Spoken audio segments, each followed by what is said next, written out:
दोस्तों, हम आज की इस इंपॉर्टेंट वीडियो को शुरू करें उससे पहले आप भारतीय डीआरडीओ के लिए एक बार फिर कमेंट बॉक्स में जय हिंद जरूर लिखिएगा, क्योंकि डीआरडीओ ने एक और सफल परीक्षण के बाद पूरी दुनिया को सन्न कर दिया है। अब आप खुद ही कल्पना कीजिए कि एक ऐसी मिसाइल जो कि हवा में उड़ते हुए अपनी रफ्तार को खुद ब खुद बढ़ा सकती है और ये दुनिया के किसी भी डिफेंस सिस्टम के पकड़ में न आने वाली मिसाइल है, तो भारत ने कितनी बड़ी उपलब्धि हासिल की है। दरअसल अब से 2 दिन पहले यानी कि 2 फरवरी 2026 को डीआरडीओ ने ओडिशा के तट पर कुछ ऐसा कर दिखाया जिसने भारत को solid fuel duct Ramchandra technology का सफल परीक्षण किया है। लेकिन यह सिर्फ एक मिसाइल टेस्ट नहीं बल्कि भारत के फाइटर जेट्स के लिए वो जादुई इंजन है, वो जादुई परीक्षण है जो कि लड़ाई के नियम को पूरी तरीके से बदल देगा। तो आखिर ये रामजेट टेक्नोलॉजी क्या है, ये आम इंजन से कैसे अलग है, ये और क्यों चीन पाक जैसे देश इस टेस्ट के बाद अपनी सुरक्षा रणनीतियों को फिर से बनाने पर मजबूर हो चुके हैं। जानते हैं आज के इस एपिसोड में सारी डिटेल्स।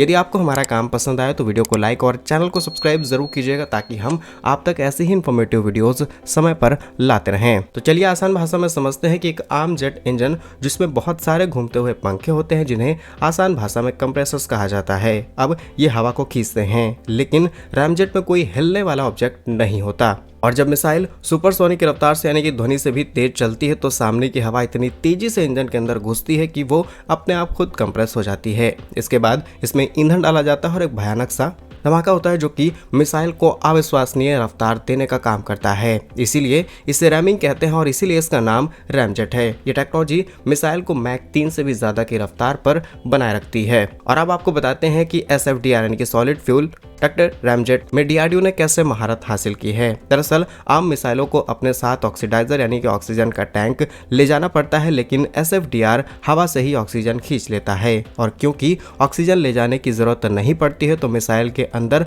विस्फोटक ले जाने की जगह बढ़ जाती है, यानी कि अपने साथ अब और ज्यादा विस्फोटक मटेरियल कैरी कर सकती है कोई भी मिसाइल। और ये टेक्नोलॉजी किसी भी मिसाइल को 150 से लेकर के 300 किलोमीटर तक की एडिशनल रेंज दे सकता है। यानी कि अगर कोई मिसाइल 500 किलोमीटर की है तो वो उसे 650 से लेकर के 800 किलोमीटर की रेंज तक बढ़ा सकता है। ये एक सिंगल टेक्नोलॉजी जिसे नो स्केप जोन कहा जाता है। और अब सवाल आता है कि ये हमारे फाइटर जेट्स के लिए क्यों जरूरी है। अभी तक भारत में राफेल मेटियोर मिसाइल लगी है जो कि यूरोप के रैमजेट तकनीक पर चलती है, लेकिन एक मिसाइल की कीमत करोड़ों में है। और डीआरडीओ की सफलता का मतलब है कि अब हमारे तेजस MK2 M का जैसे स्वदेशी फाइटर जेट्स के अंदर रैमजेट मिसाइलें होंगी। और अगर दुश्मन का कोई मान 100 किलोमीटर की दूरी पर है तो रैमजेट मिसाइलें उसे संभालने का मौका नहीं देंगी। इनकी रफ्तार इतनी तेज है कि इसकी रफ्तार पूरे रास्ते बनी रहती है, जबकि आम मिसाइलें लास्ट स्टेज पर धीमी पड़ जाती है, लेकिन दुश्मन को सोचने समझने का भी मौका नहीं देगा और दुश्मन के लिए कोई रास्ता नहीं छोड़ता है। इस टेस्ट का डेटा बताता है